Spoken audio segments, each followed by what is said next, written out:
Mis preciosos hermanos y hermanas, el Señor les bendice. Es un gozo estar nuevamente con ustedes. Seguimos con nuestro tema general de esta semana. Y bueno, para hoy, miércoles 20 de abril, tenemos el tema titulado ¿Qué pasó en la resurrección de Jesucristo? Y creo que de esto nos va a hablar nuestro pastor Bravo. Adelante, pastor. La verdad es que, ¿qué es lo que pasó en la resurrección? Es muy importante porque nos va a llevar a entender más completamente qué pasó. Bueno, es el suceso del que estamos hablando. Claro. Excepto el caso del Evangelio de Mateo, en donde nos dice cómo los guardias vieron el resplandor de la gloria en el momento de la resurrección de Jesucristo, cosa que callaron por el dinero con el que fueron sobornados. No se ve que ninguno de los discípulos o discípulas de Jesús se hubiesen percatado del momento en el cual el Señor resucitó. Entonces, vamos viendo exactamente cómo se va dando el suceso. Lo primero que vamos a encontrar, dice el Evangelio de Lucas en el capítulo 23, versículo 46. Entonces Jesús, clamando a gran voz, dijo: Padre, en tus manos encomiendo mi espíritu. Y habiendo dicho esto, expiró. O sea, el primer punto importante es que Jesús murió. Esto es muy relevante. Después el propio Evangelio de Lucas, pero ahora en los versículos 50 al 53 nos relata: había un varón llamado José de Arimatea, ciudad de Judea, el cual era miembro del concilio, varón bueno y justo, que también esperaba el reino de Dios, y no había consentido en el acuerdo ni en los hechos de ellos. Fue a Pilato y le pidió el cuerpo de Jesús. Y quitándolo, lo envolvió en una sábana y lo puso en un sepulcro abierto en una peña, en el cual aún no se había puesto a nadie. Ahí vemos que ahora, como dice ese viejo credo, que en realidad no sabemos cómo se acuñó, pero que ya para el siglo I estaba como una confesión común de fe, había muerto y había sido sepultado. Es interesante porque es importante establecerlo. Porque cuando Jesús resucita, es el momento en que empiezan las consejas que buscan descalificar el suceso. Por ejemplo, había algunos que enseñaban que Jesús no era realmente materia, sino era una especie de espíritu que anduvo predicando el Evangelio. Llegó el momento en que tuvo que morir en la cruz. Bueno, así se vio como que moría, pero que realmente nunca murió. Y después pues se expresó como espíritu. Otros pensaban que Jesús había sido efectivamente tratado de una manera muy mala, muy cruel por sus verdugos, y que se desmayó. Que el lanzazo que dio en su costado no dio directamente al corazón, sino en algún lugar cercano. Y entonces lo que José de Arimatea recogió no era un cadáver, sino un hombre mal herido. Después, en la frescura de la tumba, con todas las especies aromáticas que le pusieron, pues el hombre se repuso y se escapó. Y alguien más dice incluso que se escapó y se fue a Capuchea, y que ahí formó una familia y ya jamás regresó a Judea. En realidad, ¿qué es lo que pasó? Bueno, empezamos con que Jesús murió de verdad. No era una otra cosa más que alguien que había muerto y ahora era sepultado. Y ahora se da el fenómeno de la resurrección. Cuando llegan los discípulos, particularmente las discípulas, y vamos a encontrar entonces algunas cosas interesantes. Por ejemplo, vamos a encontrar que el grupo de personas que seguían a Jesús estaba compuesto por hombres y mujeres. Pero de los hombres no se habla que ninguno de ellos hubiera permanecido cerca de Jesús durante la crucifixión. Más bien se dice que estaban por ahí escondidos, quizá viendo de lejos qué estaba pasando, pero ninguno estuvo al pie de la cruz, excepto Juan. Y estuvo ahí precisamente para recibir la comisión de Jesús de cuidar de María. Pero de los demás varones no se habla ni se dice nada.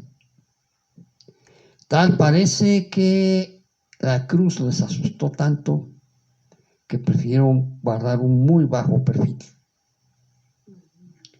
Fueron las mujeres las que acompañaron a Jesús hasta el momento en que expiró, y solamente otro varón que no figuraba entre los 12, sino que era uno de tantos seguidores de Jesús, de aquellos seguidores de Jesús que no figuraban entre el cuerpo apostólico ni entre los 70, de aquellos, diríamos, soy un simpatizador solamente, pero que tenía el privilegio de pertenecer al Sanedrín, de ser una persona influyente, de capacidad económica, y además un hombre, hoy diríamos un diputado. Entonces él, por su investidura, se atrevió a acercarse a Pilatos y pedir el cuerpo de Jesús. Se lo dieron. Si ya Jesús había muerto, nada había que agregar más que entregar el cadáver, y este cadáver se le entrega y es sepultado. Ahora vamos a encontrar algo interesante. Si los escribas y los sacerdotes fueron a ver a Pilatos y pidieron que se sellara la entrada de la tumba, ¿cómo se iba a escapar Jesús? ¿De qué manera un hombre malherido, por mucho que se hubiera recuperado en 3 días, bueno, en un día y fracción, iba a poder empujar una roca tan pesada que no solamente estaba muy pesada y colocada en la puerta, sino además tenía sello, es decir, estaba amarrada, estaba atada, pero además custodiada por guardias armados?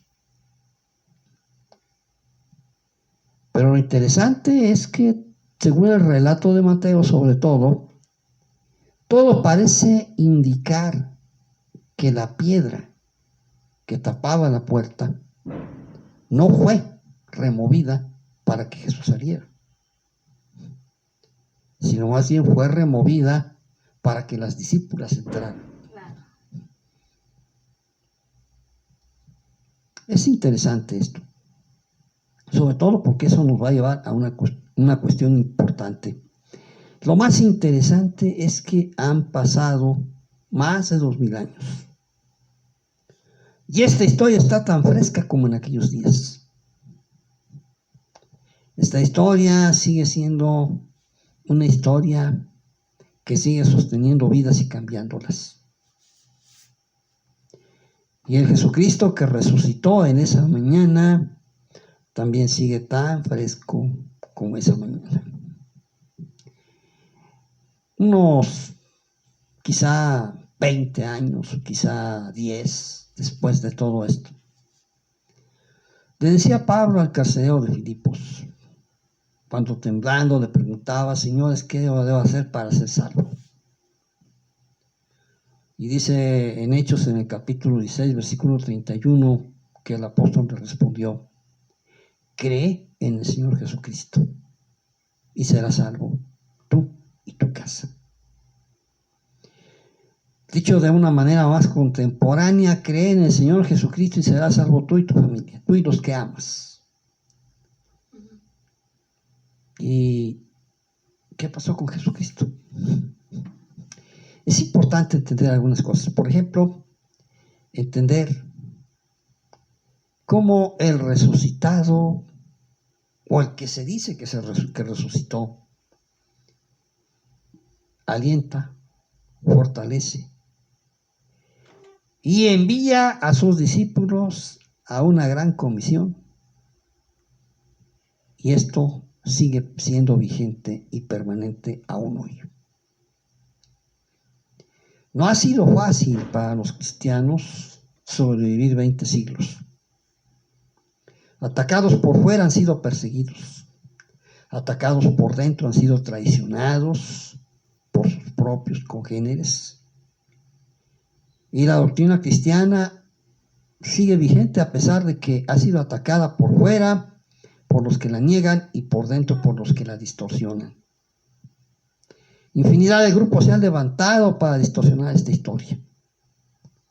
Los que dicen, bueno, es que murió porque no era realmente Dios, simplemente era hijo de Dios, un hijo de Dios como cualquiera. El Señor lo resucitó, pero Él no era Dios. Sin embargo, la deidad de Jesucristo, afirmada y confirmada por su resurrección, sigue siendo afirmada por la inmensa mayoría de los que se confiesan cristianos. ¿Qué ha pasado? Como el carcelero de Filipos, te decimos a ti, cree en el Señor Jesucristo. Y que como ese carcelero tú tengas la experiencia de aceptarlo y recibirlo en tu casa, en tu familia, y ver la misericordia de Dios manifestada en los tuyos. Oramos. Bendito Padre Celestial, otra vez, Señor, te seguimos dando gracias por tu palabra. Y hoy, Señor, hemos escuchado que la muerte y la resurrección son un proceso. Padre, te damos gracias porque a través de tu palabra abres nuestros ojos espirituales para ver, Señor, que un día resucitaremos.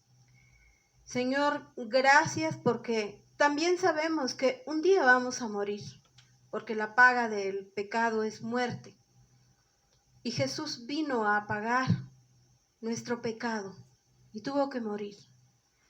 Pero hoy nos ha enseñado, Padre, que no debemos tener miedo a la muerte, porque en Jesús resucitaremos. Y gracias, Señor, porque veremos tu rostro, ese rostro que tanto nos ha amado. Gracias, Padre, porque en ti ya no tenemos miedo. Porque cuando tú habitas en nuestro corazón, Señor, todo miedo se quita. Porque tu amor echa fuera cualquier cosa que pueda asustarnos. Te damos gracias, Señor, por tu palabra que abre nuestros sentidos y nos hace vivir una vida plena. Gracias, Señor, en el nombre precioso de Jesús y en el Espíritu Santo. Amén. Pues damos gracias a Dios, hermanos, por este tema tan interesante. El pastor Bravo nos decía, y fue con lo que empezó, Jesús realmente murió. Fíjense que a lo largo de mi vida, que ya soy una persona grande de edad, he visto cómo las personas que no conocen de Dios tienen mucho miedo a morir. Tal parece que se dieran un pleitazo, un agarrón con la muerte. Y tanto que cuando yo era niña, pues para asustarnos nos decían, ahí viene el muerto. Porque muchas personas mueren con un rostro distorsionado por el terror. Porque es obvio, no saben a dónde van. Pero nosotros que conocemos la palabra del Señor sabemos. Cuando yo leo al apóstol Pablo, donde dice, para mí el vivir es Cristo y el morir es ganancia. Digo, ¿qué le pasa? Nadie quiere morir. Pero él decía, estoy en un dilema, de que vamos, a él le afligía, ¿no? Porque tenía que, no podía decidir si ir con el Señor o quedarse. Que después de todo el Señor decide cuando nos vamos con Él. Y ahora que ya sabemos lo que significa ir con Él, nos pone gozosos, hermanos. ¡Qué miedo, ni qué miedo!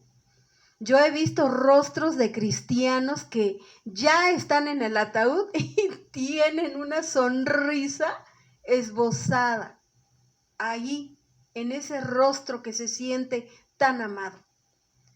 Y luego me pongo a pensar en Lucas 16 y dice que se llevó, ¿verdad? El rico se fue solo, pero se llevó a Lázaro, dice, ¿y qué pasó? Lo llevó un ángel. ¿Será que todo cristiano que cuando parte con el Señor está acompañado de ese ángel? Oh Dios, cada día me acerco más a esa experiencia como todos nosotros. Hermanos, qué maravilloso. Bendito sea el Señor. Hoy hemos escuchado del Pastor Bravo todo este proceso, ¿verdad? Y la razón de por qué la piedra estaba movida. Yo no había escuchado eso. Agradezco al Pastor Bravo que abrió mis sentidos espirituales ahorita, porque, ¿y por qué estaba abierta la tumba? Bueno, pues ya escuchamos. No era por cuestión del Señor. El Señor atravesaba paredes, pero los discípulos tenían que ver esa tumba vacía. Así es que, hermano y hermana, pues somos victoriosos en el Señor. Y bueno, pues nos estamos mirando el día de mañana, si Dios nos sigue prestando la vida, y que estén muy bien. Dios les bendice, hermanos.